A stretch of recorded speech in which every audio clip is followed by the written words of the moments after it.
નમસ્કાર દર્શક મિત્રો, આજે આપણે એક એવા વૃદ્ધ દંપતીને મળી રહ્યા છીએ કે જેમને વૃદ્ધાવસ્થા દરમિયાન ઘણી બધી બીમારીઓ હતી. તો શું બીમારી હતી, કેટલા વર્ષથી હતી અને એમને કેવી રીતના એ અત્યારે હાલમાં સાજું થયું છે, તો એમની વિગતવાર માહિતી આપણે એમના પરિચય સાથે જાણીએ. તો શું નામ છે તમારું? સુમનભાઈ. સુમનભાઈ, પૂરું નામ? સુમનભાઈ કિકાભાઈ પટેલ. હા. અને ગામ તમારું? ગામ રાંદેરી કલ્લા. રાનવેરી કલ્લા એટલે નવા ફળિયા. તાલુકો કયો? ચીખલી. ચીખલી. અને જિલ્લો નવસારી. હા. તમારા જે બાજુમાં બેસેલા છે તમારા ધર્મપત્ની થાય. તમારું નામ શું? તારાબેન સુમનભાઈ પટેલ. હવે મને તમારી પાસેથી માહિતી એ જોઈએ છે કે તમને કંઈક શરીરમાં બીમારી હતી, તો એ શું બીમારી હતી અને કેટલા સમયથી હતી એ તમે થોડી પહેલાં જણાવો. મારી બીમારી હતી 3 થી 4 મહિનાથી બીમારી હતી. હા. હું ચાલી નહીં શકતો, કાળો પડી ગયો હતો. ચાલી નહોતા શકતા? હા. શરીરે શ્યામ પડી ગયો. હા. એમાં ડૉક્ટરની ત્યાંથી દવા લઈ આવ્યા, કેલ્શિયમ હતી. મતલબ આ કેટલા સમયથી તમને આ કેટલા મહિના થઈ ગયા કે વર્ષ થઈ ગયું કે એવું કે? વર્ષ. આ બીમારી કેટલા સમયગાળા દરમિયાન હતી? એટલે કેટલા સમયગાળા દરમિયાન હતી આ ચાલવાની તકલીફ? ચાલવાની તો ઓછામાં 2 મહિના મેં કાઢી. 2 મહિના કાઢી નાખ્યા. બરાબર. તો તમે શું કામકાજ કરતા હતા પહેલા એ થોડું જણાવો ને. પહેલા અમે નીચે નહીં તમારો વ્યવસાય શું હતો? પહેલા અમે સુરત હતા, ગુજરાત સમાચારમાં કોમ્પ્યુટર પાસે કોમ્પ્યુટર ચલાવતા. હા. ટાવરનું ગામડાના સમાચાર ખેંચતા. ઓકે. મતલબ કે તમે નોકરી જ્યારે આ પ્રોબ્લેમ આવ્યો ત્યારે નોકરી ચાલુ હતી કે બંધ થઈ ગઈ? બંધ. ઓકે, એટલે રિટાયર લાઈફ તમારી હતી. રિટાયર થઈ ગયા હતા અને તમને મતલબ કે આ એક બીમારી આવી જે ચાલવાની તકલીફ. બરાબર. બીજી શું તકલીફ હતી? બીજી હિંમત જ નથી. હા. કોઈ જાતની હિંમત ના હારી ગયા. ડૉક્ટરના મહિનો થાય એટલે તરત કેલ્શિયમ. ઓકે. એવું છે ને, બધા આધાર પણ બધું છે. કેલ્શિયમ ને બધું. એટલે શરીરમાં દુખાવો પણ થતો? શક્તિ પાછળથી તો એકદમ એ થઈ ગયા હતા. હા. એટલે કમરમાં પણ દુખાવો થતો? કમરનો એક્સરે પણ પડાઈ ગયો. ઓકે. તોય કોઈ એટલે તમે અલગ અલગ જગ્યાએ સારવાર કરાવી? અલગ અલગ. અને એ સારવાર કરાવી તો આમ અંદાજે તમને મહિનાનો કેટલો ખર્ચો થતો? 10,000 તો પહેલાં જ એ ખર્ચી નાખી. હા. પછી તો એવું પોસાય નહીં એટલે સરકારીમાં ચાલ્યા. સરકારી એટલે પ્રાઇવેટમાં ખર્ચો વધારે થાય એમ કરીને તમે સરકારીમાં ચાલુ કર્યું? હા. આવક કોઈ નહીં, આવક બંધ થઈ ગઈ. હા. એટલે કઈ શું કરે એટલે એમની બેનની છોકરી ડૉક્ટર એટલે પછી ચાલો સરકારીમાં આવું. એટલે સરકારીમાં જ લઈ આવ્યા. 1 મહિનાની લાવ્યા તો પાછું 5 દિવસ થઈ ગયા, બંધ થઈ ગયા એટલે પાછી જ લાવવું પડે. હા. એટલે પાછું ચાલુ. બરાબર. એ રીતે 3 થી 4 વાર લાવ્યા. તો કેટલા મહિના તમે સારવાર કરાવી હશે? 4 મહિના તો અમારે થઈ ગયા. 4 મહિના તમે સારવાર કરાવી અને જે તમારી પરિસ્થિતિ હતી એમાં ફેરફાર કેટલો થયો? ફેરફારમાં એમાં કંઈ નહીં, દવા ખાય એટલી વાર પછી જો ઘટે પૂરી થઈ ગઈ એટલે ચોથે દિવસથી ચાલુ. હા. તો જ્યારે તમે ઘણા બધા હોસ્પિટલમાં ગયા હશે કે દવાખાને પણ ગયા તમે, અને ત્યાં આગળ તમને શું કહેવામાં આવ્યું, શું પ્રોબ્લેમ છે એમ? હવે આ દુખાની વાત કરીએ બધી હિસાબની દવા આપી દે. શક્તિ ને કેલ્શિયમ ના, તમે કેલ્શિયમ ઓછું છે, લોહી પણ બરાબર છે. ઓકે. પણ આ રીતે બધી દવા આપી દે એટલે અમે ખાઈ લે સારું રહે. એટલી બીજું કઈ નહીં, માથું ચડી જાય ને બધું એ રીતે. બરાબર છે. મતલબ કે જે તમને પ્રોબ્લેમ હતો તો એ એમને જ હતો? બરાબર. રાહત કઈ થઈ નહીં. હવે મને એ જણાવો કે તમે અત્યારે હાલમાં ચાલી શકો છો? અત્યારે હાલમાં પૂરું ચાલી શકો, એટલે કામ પણ કરું. હા. હા. ખેતી પણ હો જાઉં. બરાબર છે. તો એ સાજું કેવી રીતના થયું? જ્યારે આ કૈલાસબેન આવ્યા ને, અહીંયા જે આપણે અહીંયા બાજુમાં બેસેલા છે આ કૈલાસબેન. હા. એમને આવ્યા, એ 2 વાર અમને સમજાવ્યું કે આ અમારું દવા ચાલુ કરે. અમને વિચાર કર્યો કોઈ દવા બહુ મોંઘી પડે છે. હા. પણ તે છતાં તમે ચાલુ કરો. હા. ચાલુ કરવાનું. દવા ચાલુ કરી એટલે અમને તો 3-4 દાડે તમે આરામ થવા માંડ્યો. બરાબર છે. હિંમત આવી. એટલે કૈલાસબેન આવ્યા, તમને સમજાયું, 2 વખત સમજાવ્યા પછીથી તમને એમ થયું કે આ વાપરવું જોઈએ. અને જે એમણે જે વસ્તુ આપી એ તમારા બાજુમાં જે અહીંયા મૂકેલી છે આ છે ને Naturamore plus men wellness and Nutri Heart અને આ ઇઝી ડેટોક્સ જે નેટસફ કંપનીની એક પ્રોડક્ટ છે હેલ્થ કેરની કે જે કોઈ સ્પેશિયલ બીમારી માટેની કોઈ દવા નથી, બરાબર, પણ આજે તમને જે ઉઠવા બેસવા કે ચાલવાની જે તકલીફ હતી એ આજે આ ખાવાથી સારી થઈ ગઈ.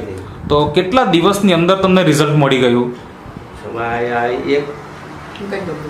એક ડબ્બો પૂરો કર્યો. મતલબ એક ડબ્બો એટલે ઓલમોસ્ટ 1 મહિનો જેવો થાય. અડધું જ પીવાનું, અડધું તો મિસેસ પીએ. ઓહો, એટલે તમે અડધું પીતા, અડધું તમારે મિસેસ પીતા અને એના હિસાબે પણ રિઝલ્ટ મળી ગયું. એમને પણ રિઝલ્ટ, એમને શું ફાયદો થયો એ પીવાથી? તમને શું ફાયદો થયો? ખભો દુખતો હતો એટલે હાથ આવી રીતનો ઊંચો નહીં થતો. અત્યારે હવે થાય? કરી બતાવો ને. મતલબ આ રીતના આપણે હાથ પહેલા ઊંચો નહીં કરી શકતા. આવું કેટલા વર્ષથી આ તકલીફ હતી? 6-7 વર્ષથી. ઓહો, એમનો હાથ એટલે એના માટે કોઈ સારવાર કરાવી કે નહીં? શેક ને એવું કરાયું છે, એક્યુપ્રેશર પણ કરાયું, પણ કોઈ બરાબર પાટા બંધાયા તેવો કોઈ ફેર ના. ભાઈ એના હાથ ઊંચો કરવાનો એટલે આ રીતે કરતા. પછી કોઈ ફિઝિયોથેરાપિસ્ટની સારવાર કરાવી કે કસરત કે એ પણ કરાવી? અમે સુરત હતા ત્યારે જ કરાવી. હા, એ ખર્ચો મતલબ કેટલો થતો તમારે એનો? રોજના 110. રોજના 110 ભરીને 1 મહિના સુધી ગયા, પછી નહીં ગયા. બરાબર છે. મતલબ તમને એનાથી પણ ફાયદો નહીં થયો. અને આ જે નેચરામોર પ્લસ જે પાવડર તમારા માટે લીધો હતો તો તમે તો વાપરવાનું ચાલુ કર્યું, પણ એમની સાથે સાથે એમને પણ આપ્યું અને બંનેએ વાપર્યું. તો તમને કેટલા દિવસની અંદર આ હાથમાં ફરક આવી ગયો?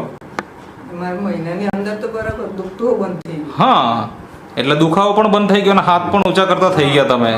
તો બહુ જ જોરદાર રિઝલ્ટ મળ્યું છે. ખાવાનું વધી ગયું. એક જ રોટલી ખાધી.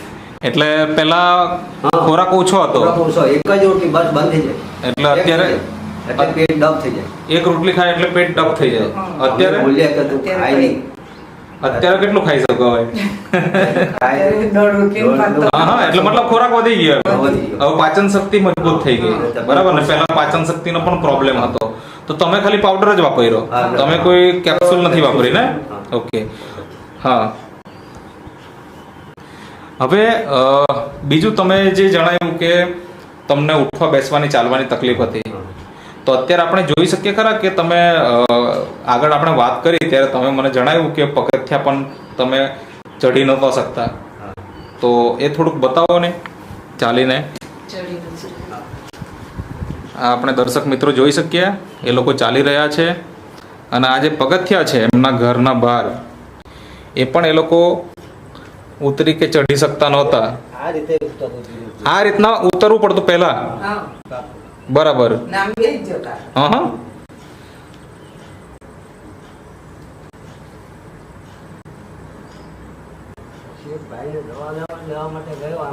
હા,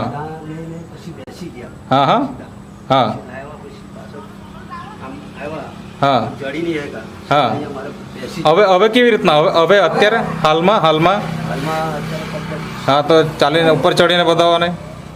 મતલબ આ તમે જોઈ શકો પહેલાની કન્ડિશન બેસીને ચાલવું પડે તેવી હતી ને અત્યારે તમે જોઈ શકો બેસી જવું, આટલું ચડો એટલે બેસી જવું પડે. બેસી જ જવું પડતું હતું પહેલા, પણ હવે તો એકદમ હિંમત. બરાબર છે. મતલબ ઉતરવું હોય તો પણ જાતે બેસવા વગર ઉતરી જવાય. એક વખત ઉતરી બતાવો ને. મતલબ આ અત્યારની પરિસ્થિતિ જોઈ શકો, જે એમણે જે પહેલા બતાવ્યું એ પહેલાની પરિસ્થિતિ આ રીતની હતી એમ, બરાબર? ના, કઈ ને તમે આવી શકો હવે. તો આટલું જોરદાર રિઝલ્ટ મળ્યું છે એમને. હવે કઈ ને બેસી જાઓ. અત્યારે તો હું ગાડી પણ ચલાવી, એથી જ મરાવી. ગાડી 2 મહિનાની ચલાવી, બોલો. એટલે બાઇક, મોટરસાયકલ? હા, પહેલા નહીં ચલાવી શકતા, હવે એ પણ ચલાવી શકો છો. એનું સ્ટેન્ડ જ ચડાવી શકું. ઓહો, અને અત્યારે ચલાવી શકો છો. તો આ વસ્તુ તમે અત્યારે હાલમાં વાપરો છો કે હવે બંધ કરી નાખ્યું? ચાલુ જ છે. તો મતલબ કે એક જ મહિનાની અંદર તમને આ ફાયદો દેખાવાનો ચાલુ થઈ ગયો અને અત્યારે કેટલા મહિના થઈ ગયા વાપરવાનું ચાલુ કર્યું ને? ત્રીજો ડબલ એટલે હજુ તો બીજો છે કે પૂરો થવાયો. ઓકે, એટલે કેટલા મહિના થયા હશે અંદાજે? કેટલા મહિના થયા હશે બેન? 2.5 મહિના. 2.5 મહિના. તો 2.5 મહિનાની અંદર આટલું સુંદર રિઝલ્ટ મળ્યું છે. તો તમારા જેવા ઘણા બધા એવા દંપતીઓ છે જે લોકો આજે 60 વર્ષથી વધારેની ઉંમર એમની થઈ ગઈ હશે અને એમને પણ શરીરમાં ઘણી બધી સમસ્યાઓ હશે અને ખાસ કરીને કમજોરીના પ્રશ્નો તો ઘણા બધા સતાવતા હોય, તો એવા દંપતીઓને કે એવા વ્યક્તિઓને તમારે શું સંદેશો આપવો છે, શું કહેવું છે? એમની બેનને પણ દવા અપાઈ થશે. સારું થયું એટલે એમને પણ અપાઈ. એમને પણ આ હાથ પેલા કામ નહીં કરતા. ડાયાબિટીસ વાળું હતું ને એટલે વાસણ તો તો એમને પણ ફાયદો થઈ ગયો. બહુ સુંદર રિઝલ્ટ છે તમારું. પછી પાછું અત્યારે બીજી બેન આવે, એને ઘૂંટણ કળતણ કરે, ખેતીમાં કામ કરે, અમને પણ આપ્યો. તો અમને 10 દિવસ ફોન કરી, અત્યારે રોજ ફોન કરીએ, પણ 10 દિવસથી એમ કે કળતણ બંધ થઈ ગયું. બરાબર. ખેતીમાં કામ કરતા થઈ ગયા. કમ્પ્લીટ ખેતીમાં કામ કરતા થઈ ગયા. તો બહુ સારું રિઝલ્ટ છે. હવે ઘણા બધા દર્શક મિત્રો આ વિડીયો જોયા પછીથી એમને થશે કે આ વસ્તુ મારે પણ વાપરવું